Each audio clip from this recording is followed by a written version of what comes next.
next session is going to be our first panel of the day, actually, and that is called the Network Digital Round Chief. No, not Digital Round Chief. Network Digital Chiefs.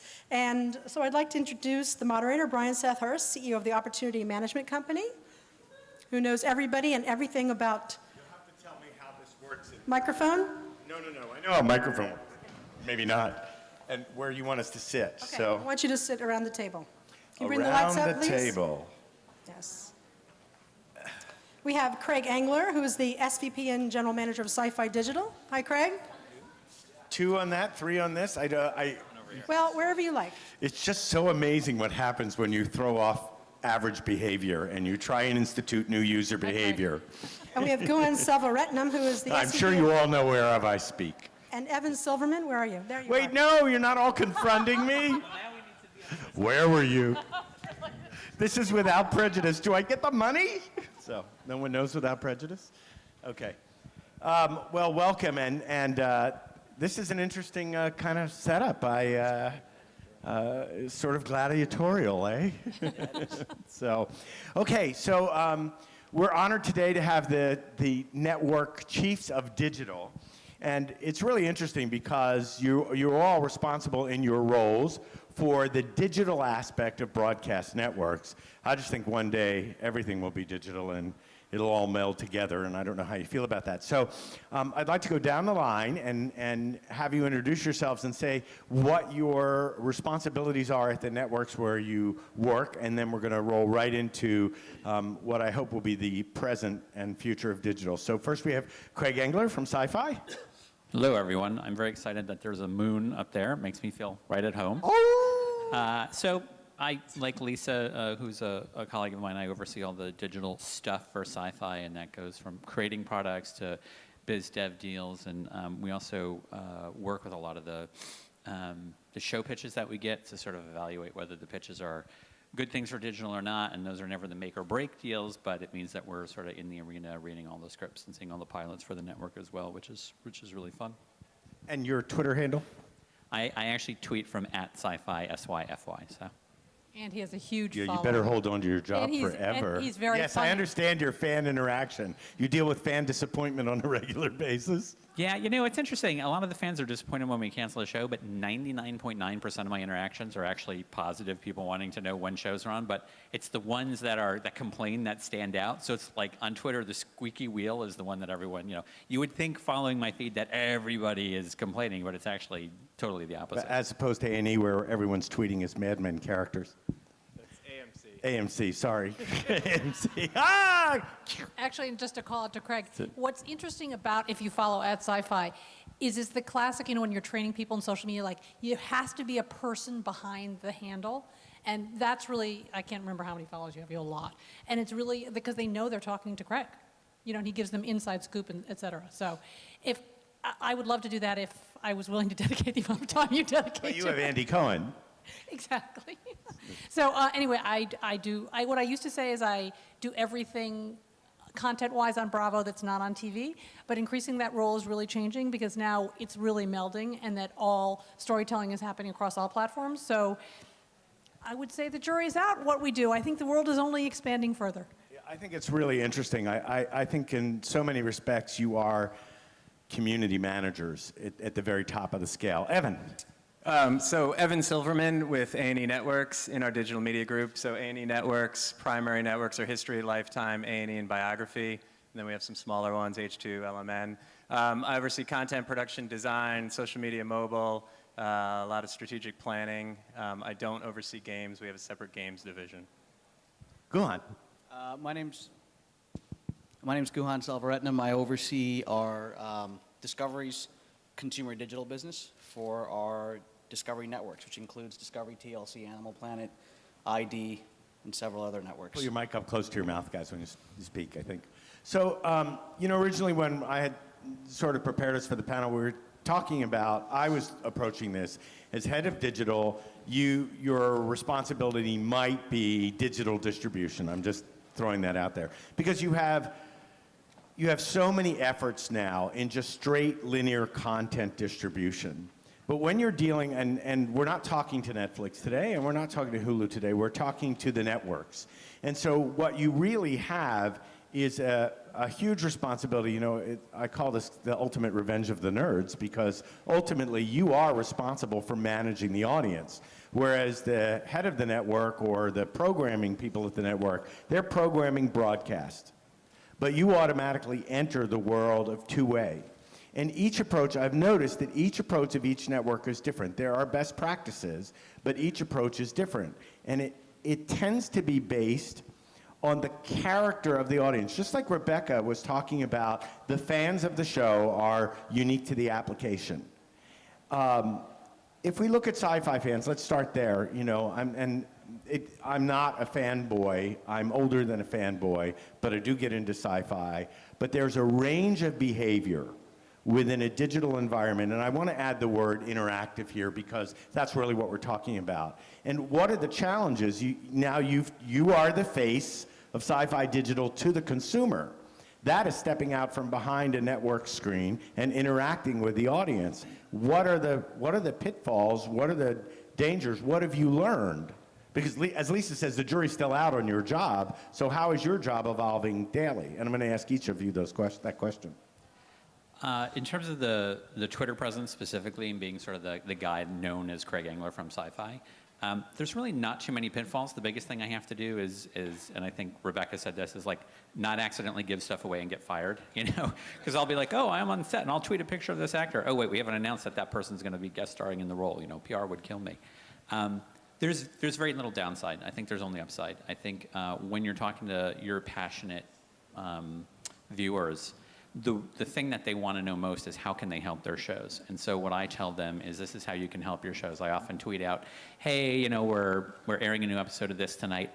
If you're a fan, please retweet this, it helps. And I talked about this at a Twitter conference, but I had to start adding if you're a fan because I said, hey, you know, we have a new episode of this show. It's on tonight at 9, whatever, you know, please retweet it. And someone wrote back, this is an actual tweet, they said, fuck you, I hate that show, I'm never gonna retweet it. So I said, damn, okay, that's a pretty valid point, actually. So then I started adding, like, if you're a fan. And over the years, I have, like, 30 little tricks of the language I use in a tweet so that I won't get a response. Because you know that if you tweet certain things out there, like we have wrestling on our network, it's very confusing to people. Syfy fans, core fans hate it. So I have to be very careful if I ever say anything about wrestling, because otherwise I'll just get like a storm of people complaining about wrestling, and that's not what you want out in the social sphere.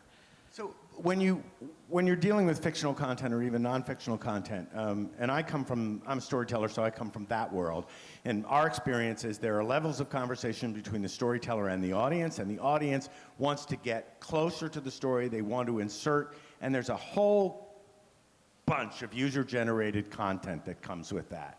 What do you do with that content, Lisa? In other words, they're fan sites, it's not just social. They might actually be creating extra content. Is that under the Bravo umbrella when that happens? Yes, and we'd like to make it even more. In fact, we're in the middle of relaunching the website, and one of the things that frustrates me the most is so many sites have made a business out of celebrity journalism. So whether, you know, it be Wet Paint or, you know, the Buzz sites, they're basically monetizing our content. So, you know, I need to embrace them. You know, I think it's, you know, you can't just live in this walled garden community anymore in the same way that digital distribution classically, most of the digital distribution of long form is determined by larger forces than Craig and I. Those are made by the NBC Digital Distribution Group. But increasingly, it's getting vaguer and vaguer because of that panel before, which was sold out, I couldn't get in, where they were talking about the rights of content in second screen and conversations with fans, who owns it, what's legal. And I think it's getting to be an even bigger and sort of most exciting world, and people are finding content all over the place. I mean, just recently we did this thing with Top Chef with Last Chance Kitchen, which was a series, it was a transmedia play where the story continued off platform, you know, so on the show they found out there was a secret series on digital platforms to get back on. And it was just too complicated to say, you can find it on Hulu, you can find it on iTunes, you can find it on mobile, you can find it on VOD. So we just said, go to the web. So for the first few weeks, they just went to the web. Well, right after that, it started doubling and tripling on mobile, VOD, all the other platforms, because people naturally find it. So that kind of behavior, I think, is going to happen over all content. So we just have to accept that our fans are smarter than we are, and that we really need to figure out ways to embrace and make that content meaningful. So, you talked about you and I go way back, you talked about the usefulness of having a dedicated team that's kind of watching the audience. From my perspective, I think that digital, interactive, multi-platform interactive storytelling is one giant social experiment, because it's constant social science. You're constantly watching the way people behave with content that's coming from Discovery and Biography and A&E. They're reacting in different ways because they're identifying. It's like the same reason you sing a hit song over and over again, because there's something in it, the rhythm and whatnot. How do you, go to you, Evan, how do you monitor and then capitalize on the behavior of the audience? Do you wait to see how they behave and then give them something? Do you...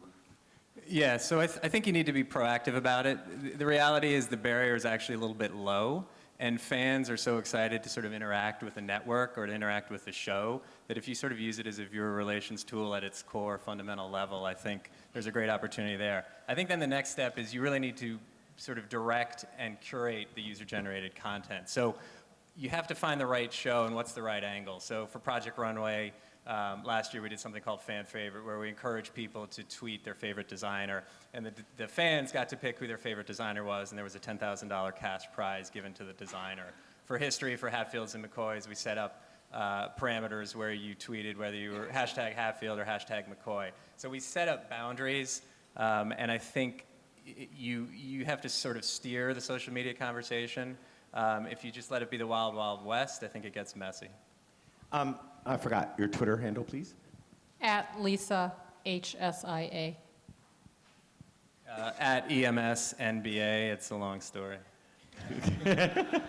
Was it a faded dream, Evan?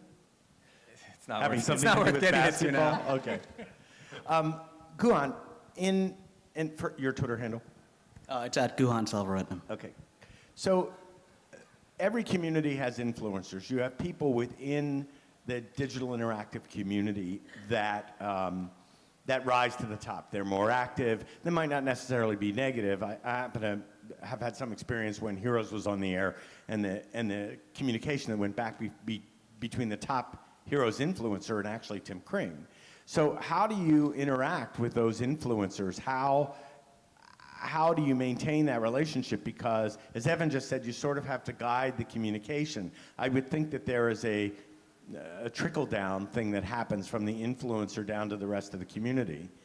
Back to the first question that you asked, I think a part of what we struggle with is there's a tension between ensuring that there's an authentic relationship with our fans of the show in terms of these social platforms, and the need to find a way from a business perspective to monetize that relationship. And so that we have pressure points in terms of obviously the advertising side, in terms of driving page views, the commerce side, and then obviously we have our linear nets that are looking to drive live tune-in and ratings. And I think the key thing for our social team in terms of retaining those relationships is ensuring that the communication's authentic. But if I take a step back, I think what's interesting about a lot of the discussions that we're having is trying to put the relevance of continuing that narrative, second screen viewing, and social interaction in a larger strategic context, especially for broadcast and cable networks. The reason it matters, because I think the danger in our business is there's technologies evolving at such a rapid pace that we tend to not know what's a shiny object and what's real. So if you put all of this in context, there are ultimately three drivers of ratings on the TV side of the business. There's time-shifted viewing, there's appointment viewing, and there's serendipitous viewing. And for most networks, the bulk of those ratings is the third, is serendipitous viewing.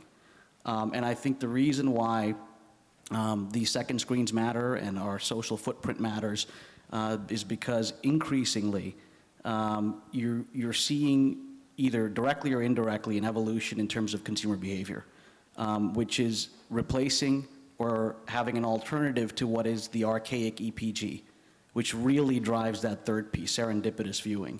And it's being substituted with or supplemented by social social viewing. And I don't mean viewing on a second device in parallel. I mean deciding what to view at any moment. And that's the reason why second screens matter. That's the reason why our social footprint matters, because the bulk of our C3 currency is driven by something outside of time-shifted viewing and appointment viewing. So I just wanted to put that in strategic context in terms of why this is a critical area for us. It's not a shiny object, because it gets at the heart of our core currency. But it also, I mean, it is necessary to bring people under the tent.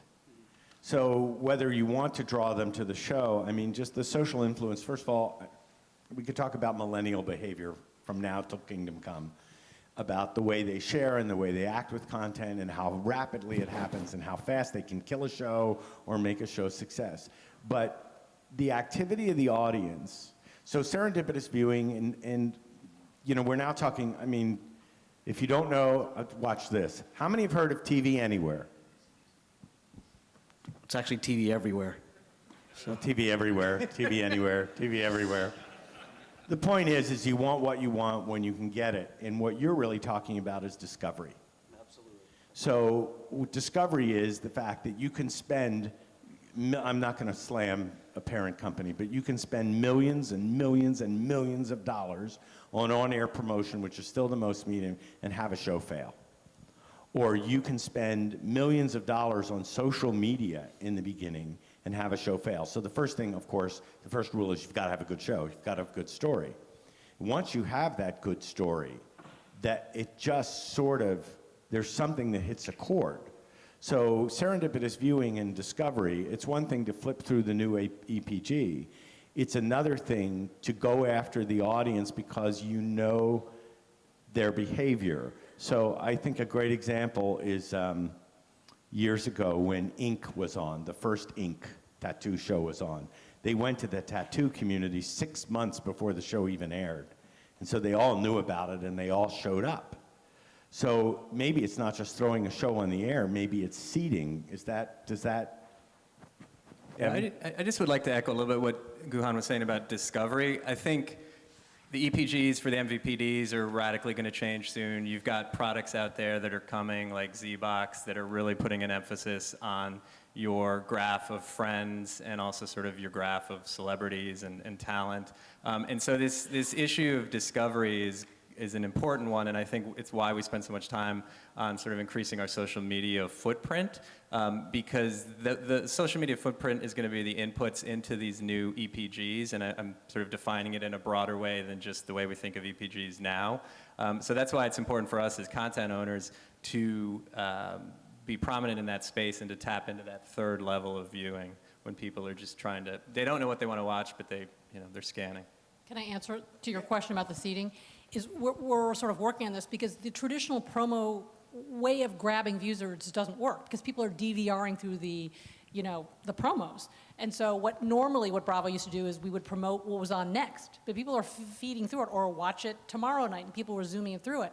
So a lot of recent studies have shown that you have to, so for instance, if a Bravo show runs 16 weeks and then after it's over, basically we used to just like ignore it until the next season came back. But that is no longer true.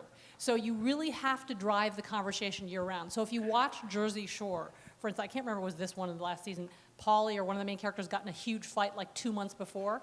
Nothing better could have been better for that show because it just drove the social conversation. And as digital chiefs, we have to recognize that we have to harness and make hay of that because that, in a way, is one of our new promo strategies. That's the path to Premiere. Yeah, one of the interesting things is we just did some research around the Twitter feed because, frankly, it is a lot of work. So sometimes I question, would it be better off as a marketing feed? And I'll just use Craig Engler, which I also have. We did a lot of research. We asked the people following the feed, and we said, we asked them, I think it was like 4 crucial questions. It said, because you follow a feed, have you ever watched an episode of a show you otherwise would have missed? Have you ever watched a show you wouldn't have sampled? Have you ever told a friend about a show? And one other thing. And I forget what that last crucial question was. You can follow me on Twitter and I'll tell you. But we had rates of 50 to 70% of respondents were saying that they had watched a show because of something that was promoted on the feed, that they promoted a show to their friends. So social media then becomes hugely important when you're saying, okay, we're actually driving real viewers, and we're actually driving people to help us make awareness of the show. I didn't say that right. To drive awareness of the show. Can I just say, though, we also tend to, I think, in digital media, get obsessed with the new technology or new functionality. And we talk a lot about scale, right? So we could be number 3 in social media on a night with 25,000 comments, or a show could be number 3 on a night with 25,000 comments on a slow night, right? We've got a Pawn Stars Facebook game that has 200,000 unique users a day. It's been played 300 million times. If you look at what does that do to promote the show Pawn Stars on History versus, some of this other social media stuff. So I think it's important to not lose perspective on really the scale and how many folks you're reaching. But also what we're really talking about, by the way, my Twitter is @BrianSethurst. What we are really talking about is, and I know this is what your job is, which is to drive viewership. But you have this core, which is the show, which is a brand in itself. And then you have this audience that is interacting with a Facebook game, with a casual game, with conversations that go on. So maybe there are 3 phases here. Maybe there's the seeding of the show, the conversation during the show, and conversation I use in a very large sense of the word, and then the conversation that goes on between seasons because you can't be left in a lurch. It's interesting to me because television used to be like sports. When the baseball season is over, it's over, and you hunger, so you jump to football. But I agree with Lisa, which is when you have something, they're going to consume it until they don't want to consume it anymore. And so you have to up the game and you have to speak through the noise. But what you really have is the mechanics of brand and franchising. And what you really have, Evan, is this opportunity to monetize an audience that is doing something else based on the brand. And by the way, to associate with other lifestyle brands, advertisers and whatnot, that want that audience desired. So yes, the juggernaut is the television show, but then so much happens. I mean, I think a great example of this, and I go back to Heroes because it's such a classic bar raiser, which is when NBC took that show off the air, that left 65 million fans in the lurch screaming for more. And they would have settled for a graphic novel, they would have settled for an animated series, they would have settled for a game, and none of that happened. So all of that money was left on the table because of this lack of vision. So is the responsibility for the vision of what could be monetizable and sustainable beyond the show, does that fall to you guys now? Yeah, I mean, look, I think to the earlier point, we're trying to nurture an ecosystem, right? And it so happens that the C3 currency is where you have the highest margins. But ultimately what this is about is nurturing an emotional connection that either a viewer or a consumer has with talent, with a character, with a show, with a network franchise or a show franchise. And I think that requires us to, it's a mutually reinforcing ecosystem people talk a lot about Netflix, right? And in terms of, it's debatable in terms of to what extent does that drive ratings or hurt ratings? And I think it depends on multiple variables, including if the show has a narrative arc, to what extent, we often talk about the Mad Men comparison versus the Nick comparison, right? I'm going to stop you for a second because that is a perfect example. So, Battlestar Galactica. Webisodes, very successful webisodes. Now there's a prequel that's been done, and Netflix is just going to give you that linear experience. So all that social stuff that you're used to have happening during the show when you're in season falls away.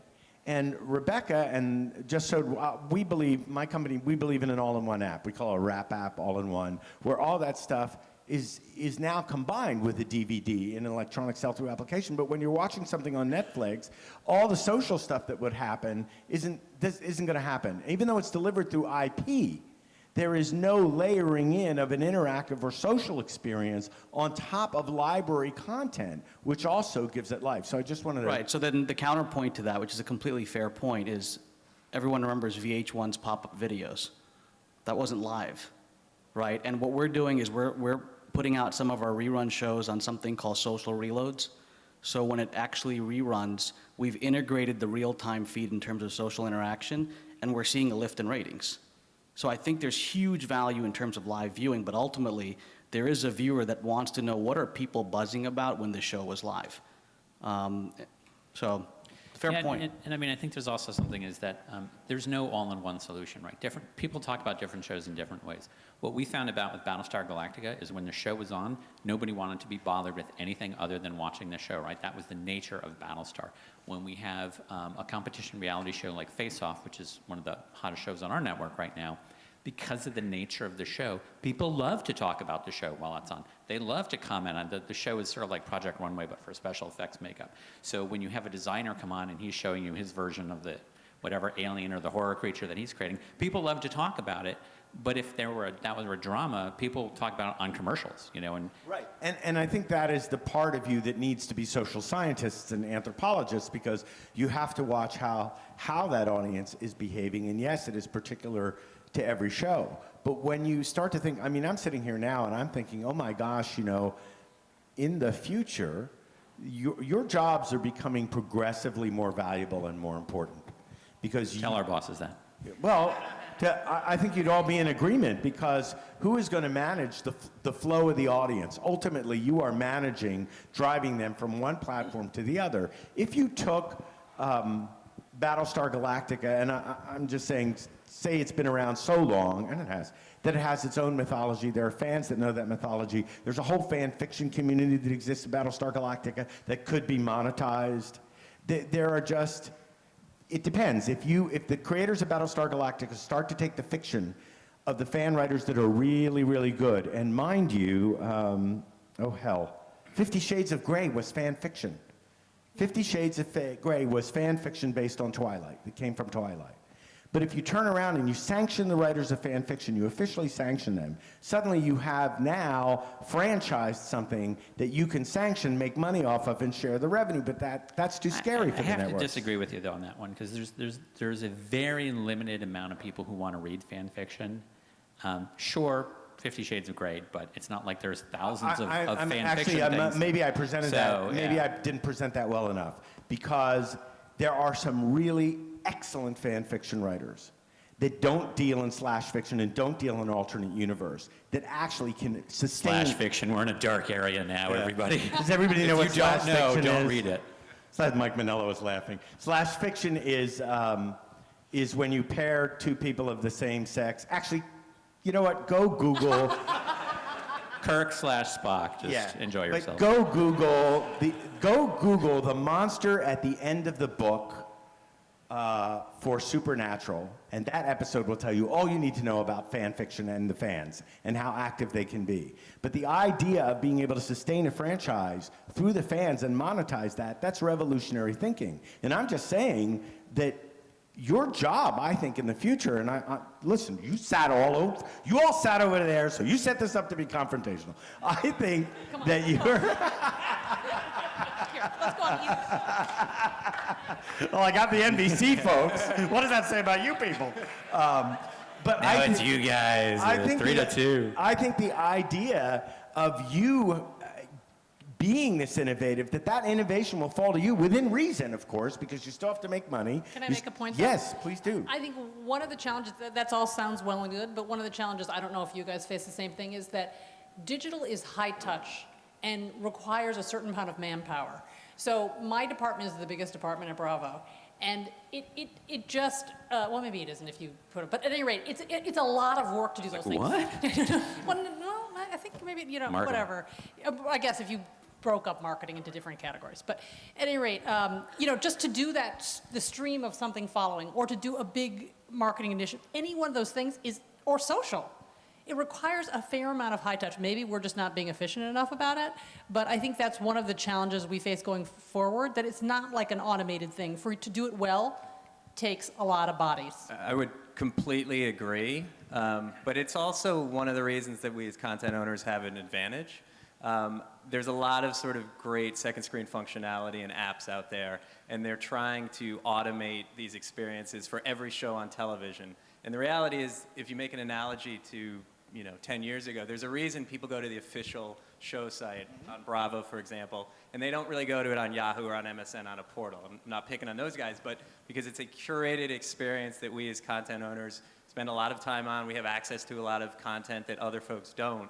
And so I think that's one thing that will serve us well. But I agree, and I'm not arguing with that at all, because what I think that does is it makes the storyteller responsible, and in this case the content owner, responsible for maintaining the integrity of the story world and the show and the experience that you've created.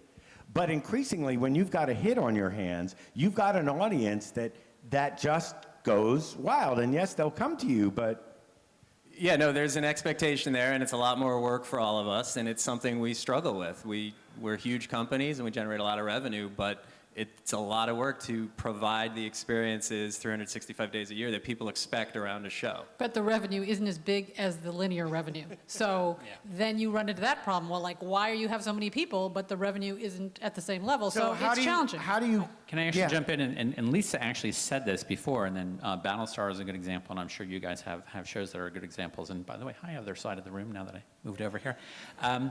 The content that people want, people don't really want content that other people create for a show. They want content from the show's creators. And what we're really finding out in these experiences, and Top Chef is a great example, is if you can do authentic content by the show's creators that ties back into the show, not just around the show, but ties back into the show, that's kind of the holy grail for this stuff. When we did Battlestar Galactica, we did a web series that led up to the season, I think it was the season 2 premiere, and it actually told a story that the producers couldn't have told in the show, but they told it in the web series. And because that web series was written by the writers of the show, it starred the stars of the show, it was content of the show. You know, it was canonical content, or however you want to say it.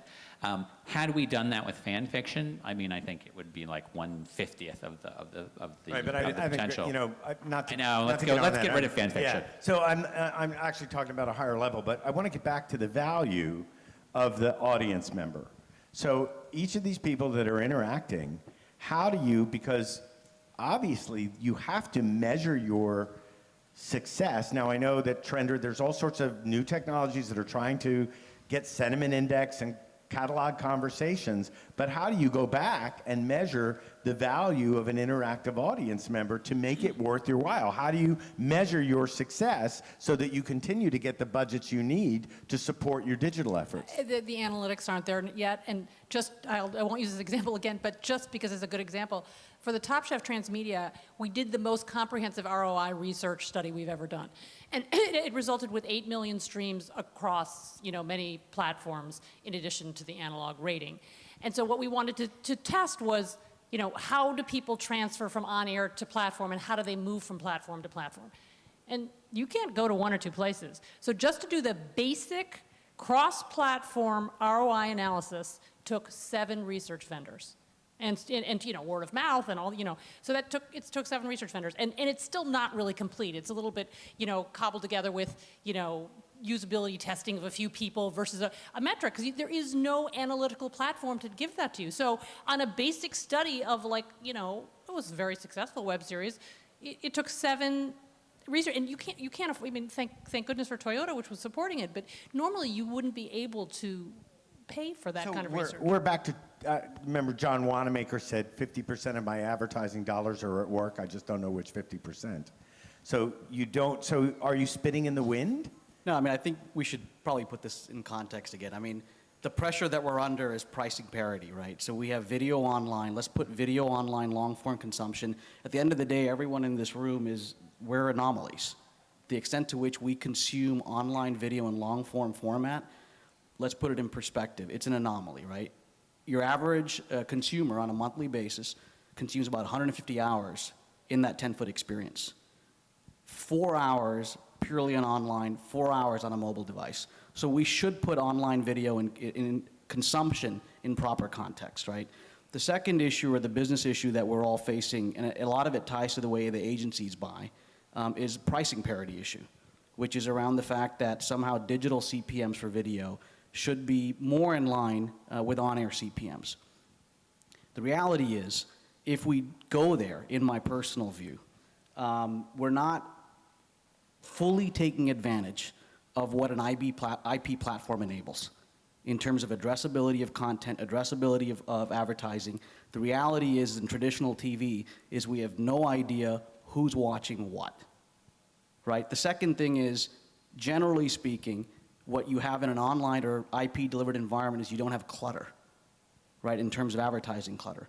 The third argument is there aren't many people in a living room who watch what they're watching with headphones on. There's an engagement issue there as well. In terms of IP-delivered video, there's a much higher level of engagement. So I think those are, a part of it is, that's all going to change in my view, and ultimately I think where all of it fully converges is when in the living room, ultimately long-form video is a lean-back experience. And I think when you bring the functionality and the capabilities that you have in the 3-foot experience or 1-foot experience to the 10-foot experience, I do think that it completely changes the game. So again, opposite side of the table. So consumption patterns of cord cutters, quote unquote, are being formed now. And one research company will tell you that a college student says, well, I can't wait to buy that big TV screen. And another research company will tell you they don't care. They're going to consume content in the way they're going to consume it, where they're going to consume it. They want to be able to throw it. I mean, I'm sure Lori Schwartz is in the room. We've had this discussion. Lori was at McCann, and actually their millennial research has been fabulous. But Lori is like, the way I feel about it, which is you're going to throw content from something in your hand to wherever you happen to be. It's like cloud 2.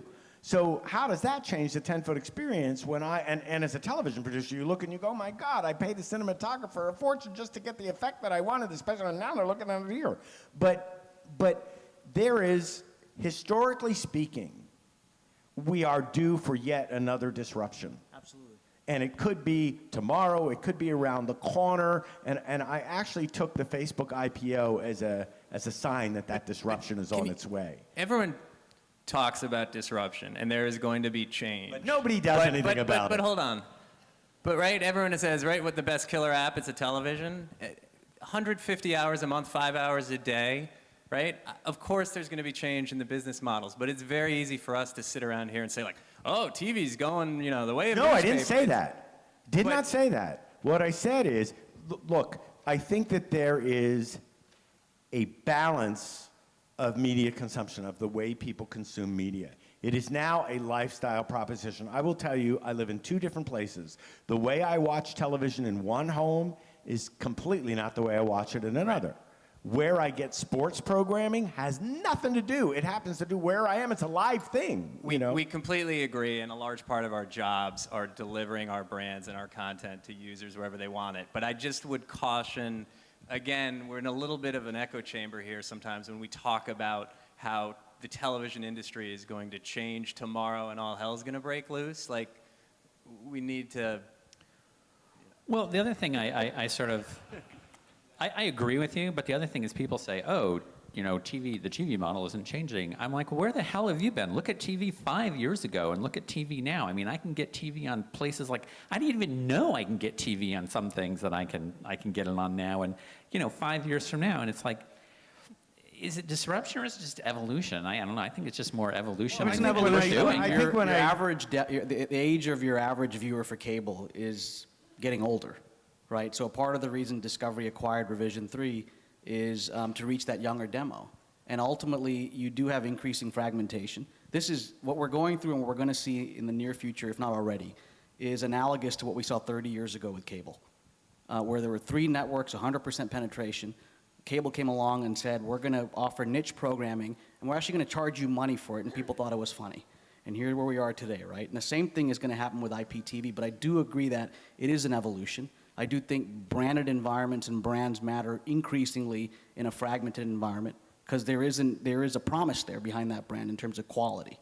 But I do think we want to look at the actual data to look at where is video consumption occurring, on what platforms is it occurring. There's no question it's going to evolve. I think the largest impact, in my view, in the short term that is underestimated in terms of mobile devices, whether it be mobile or iPad, is the role of discovery and navigation. Because we tend to focus on content consumption on the 1-foot or 3-foot. But I think what you're already seeing is these mobile devices influencing, 50% of people who have a mobile device watching a television set are going onto a social site while they're watching TV. It is influencing living room behavior. And I think in terms of navigation and discovery, that's often underestimated. I want to I want to shift, all great points, and I'm happy that this is a lively debate and not everybody doing commercials, but I want to shift for a second, because if you look at Smosh, Alloy Smosh, third most, the numbers on Smosh are unbelievable. They just introduced Shut Up Cartoons. They're a channel unto themselves, and they're doing very well. They have no aspiration. These boys have no aspiration to be television stars. They know what they've got. It's a full-time job. They're making money. They're doing very well, and they're resonating within their generation. It's not, and people clip their stuff and they send their stuff around. It's an entirely different model for media. And I'm not saying that traditional television will go away. God, I hope not, because you still, I mean, television is great right now. But there are so many other things, and you guys, you bought, whatever happened to Mercury Men? Mercury Men was a web series this guy in Pittsburgh made for $9,000. He's awesome. Chris Prexta. We bought it and aired it on VOD platforms and online. So did very well for us. So there are just a million different ways. You know, it's hard to kind of like say the sooth. But part of saying the sooth is, you know, increasing gimmicks in the living room, you know, Wi-Fi, Wi-Fi, 3D, whatever, to make the living room experience. Hell, in the Midwest, I don't even go to the movies anymore. I've got a movie theater in my, you know. But the bottom line is something is changing. And I think it's, you know, not that I don't credit you with having to defend the network position.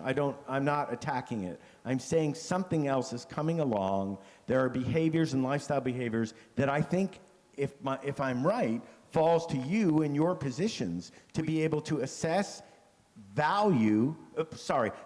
exploit, and value. Yes, so completely agree.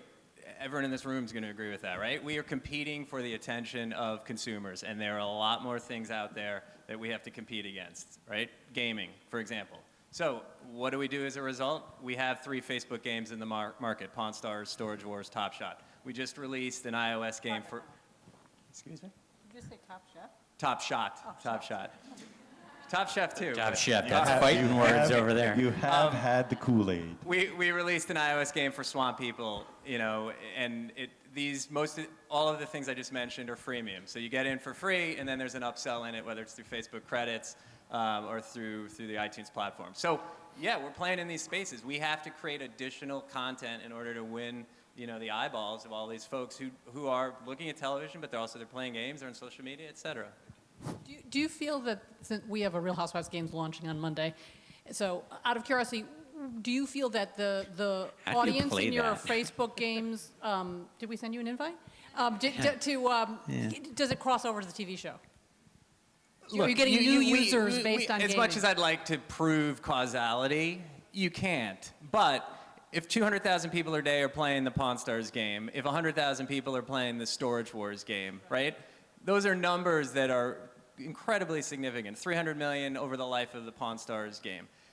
It doesn't hurt, let's put it that way. And one thing to point out, too, is while we're talking about the fragmentation of the audience and people consuming stuff, you're also seeing some ratings that we've never seen before on cable. I mean, Hatfield and McCoy's. I mean, Jesus. You know, and I don't think anyone was like, oh, that's going to be the highest rated, you know, blah, blah, blah show ever. And you're seeing shows like The Walking Dead. I mean, I wish we had that, you know. It was like no one was really expecting that to do so well. So at the same time that you're seeing a lot of fragmentation, you're also seeing a lot of really huge ratings. And then counter to that, you're also seeing shows that have a lot of engagement and have a lot of social buzz, not do so well, you know what I mean? Or, I mean, Mad Men's another great example we keep bringing up, but, you know, not a lot of people actually watch Mad Men. You know, I sit in our ratings meeting every week, and I'm like, really? That? You know, like Swamp People has higher. And by the way, I love the fact that there's a show called Swamp People. I think it should be a drama on Syfy, but I also think it's really cool that it's a reality show. So in the time we have, first of all, this has been like completely inconclusive, which I think is, As it should be. which I think is totally representative of the condition of the industry. I mean, the one thing that doesn't change, that's at the center, and Tracy Swedlow and I discuss this all the time, is story. Good story has to be at the center. Now you've got an audience that wants to interact with that story. So speaking of interaction, do you like that transition? If you have any questions, I would like you stand up, say where you're from, and argue at will. Channing. Stand up so we can hear you. And throw stuff at you. Authority in the room on transmedia production. Do you think the American public has transmedia in their phones? Can they get transmedia? I mean, storytelling across platforms in real time? Well, they certainly don't get the word. This is an ongoing bait. He hates that I use the word transmedia. He wants me to use multi-platform storytelling. Just tell where the story Okay. is. So, wait, so Janet, your question is, do you think the American get? But by the way, I think the next big one is going to be Defiance, which is this sci-fi show which has a video multi-platform. It's a sci-fi, it's a TV series and a massively multiplayer online game that are launching at the same time and throw back and forth to each other. So even though we currently hold the record of most successful transmedia project at NBC. This is trans panel promotion. I think we're about to get usurped. But I think the answer is just to look at the results. I had no idea whether that was going to work, and I think the reason it worked, in the end, 26% of the on-air audience watched the show, and the highest rated show and highest rated quarter hour was when the winner of Last Chance Kitchen was revealed. Okay, and so even though the ratings of Top Chef didn't increase this season over season because the All-Stars was last season, one can argue it lost less. So the bottom line is, I think with an authentic thing that was real, that mattered, because what happened was, what I discovered, one of the sort of, like, I just can't emphasize enough what Rebecca was saying, like, get your tech right. One of the sort of things we did was to put, let's say you went in episode 9 and you started watching Last Chance Kitchen, and then we just put in reverse order that it would autoplay 8, 7, 6, 5, 4, 3, 2, 1. I don't know, it was like some tech person's idea. I'm like, okay, that sounds good. Well, then when you saw the results at the end, the actual use of Last Chance Kitchen went like this. But then when you did cumulative of the episode, it went like this. So you more than doubled because people were just playing catch up. So you just have to accept the fact that people are going to enter wherever they're going to enter, and you have to make hay where you can. And it was just such a little thing, but it doubled that's how we got to the 8 million. So I don't think necessarily the American population is really going to understand transmedia, but I think authentic storytelling, cross-platform storytelling, I believe it has real meaning, and now the pressure is on me to do it across all shows, and hopefully we'll get it on a system, but it's a lot of work. But you also know your audience, you know where they're living, and you know where they interact. So it's P.T. Barnum. You're giving the people what they want. Where they are. I'm not sure. And it's authentic. Right. I'm not sure we actually increased audience. What we made for was a value proposition where the audience got much deeper and that the value proposition grew because of that. Next question.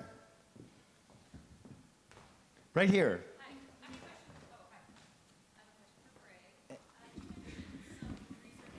We're not hearing you, so. Hi, my name is Carrie Bugby. I actually write a social TV column for a magazine called Social Media Monthly. Question for Craig. You mentioned that you guys had done some research. Wondering, is that publicly available, or was that just internal for your purposes? And if it exists somewhere, can we see it? We did the Twitter research. We did internal through the NBCU research department, but we're actually going to share it with Twitter, and they want to put it in some of their stuff. I don't see why we couldn't release it publicly. It's incredibly favorable, so hey, why not? If it were charitable, I'd probably be like, no, we can't. That's proprietary. We have time for one more question. GMITV at Canoe Ventures. We've talked a lot about the content side of things here, but I'm really interested in the business side, especially with the insight that you folks have. When you are talking to your bosses and you're doing your 1 and 3 and 5 year planning, what's the kind of feedback that you're getting from them about what you're doing, number of people you have, the revenue that you're generating? How are those conversations? Can you just, whatever even insight plan 5 years into out. those? I mean, look, what I I'm hear, not going first. yeah. I think what we hear a lot, and we're starting to hear more and more, especially with people who have sort of grown up on the digital side, is focus. It's just focus. In other words, what happens is the nature of digital is you start creating, some, blogs and verticals. The next thing you know, we have a channel that has an autos offering, an adventure offering, and ultimately, in terms of our core asset, and I think those things they're important to the extent that they nurture community. And they nurture community around our shows. But to a large extent, our primary asset is our brands and our shows and our stories and our talent. And I think a part of what we're seeing, to the point around the economics of the business that we're in, is it's about focus. and just ruthless focus in terms of, in my view, extending and enhancing the living room experience. And that's a huge tent. It includes a lot of things, but it's very easy to go off the reservation, and then you drive up your costs. And I think that's a key thing that I hear a lot, rightly so. I would just say it's case by case proving your value. So when there's a $3 million ad sale and $500,000 of that is for a digital component, suddenly, sales and finance starts to take notice. When you have a Pawn Stars game that's doing so many hundreds of millions of gameplays, suddenly the programmers are like, oh wow, this really does help drive ratings and help build the show. So it's taken a while and we still have a long ways to go, but I do think on a case-by-case basis, you're showing the value of digital plays to the larger company. Just to be slightly contrary, I also believe in nimbleness and experimentation. Bravo, because of the nature of its rabid audience, we were the first ones to combine Facebook and Twitter in a social feed. We were the first ones to come out with a TV co-viewing companion app when the iPad came out. And those turned into things, and when we did those things, I had absolutely no idea they were going to work. So I think to a certain extent, yes, focus, totally believe in that, and maybe I get distracted a little more than most, but I also really believe in nimble and sort of smelling the wind, way the wind is going, and sometimes just giving it a college try. And I feel like if we don't, who is going to do that? Well, I should clarify. The type of stuff you guys are doing, I think, in my view, falls within the realm of focus. It's basically serving your audience, and I think this is not simply taking an existing feed and redirecting it to an online website. I mean, it is about experimentation. And it's a part of the reason why, Discovery has, I think the second to third largest cable footprint in social. Because we have to experiment. Our after shows have been aired on air with a 1.9 rating. For like Gold Rush. So we do experiment it as well, but it has to be around our assets. It concerns me a little bit when, we start, again, like going off the reservation and doing things that have nothing to do with our franchise.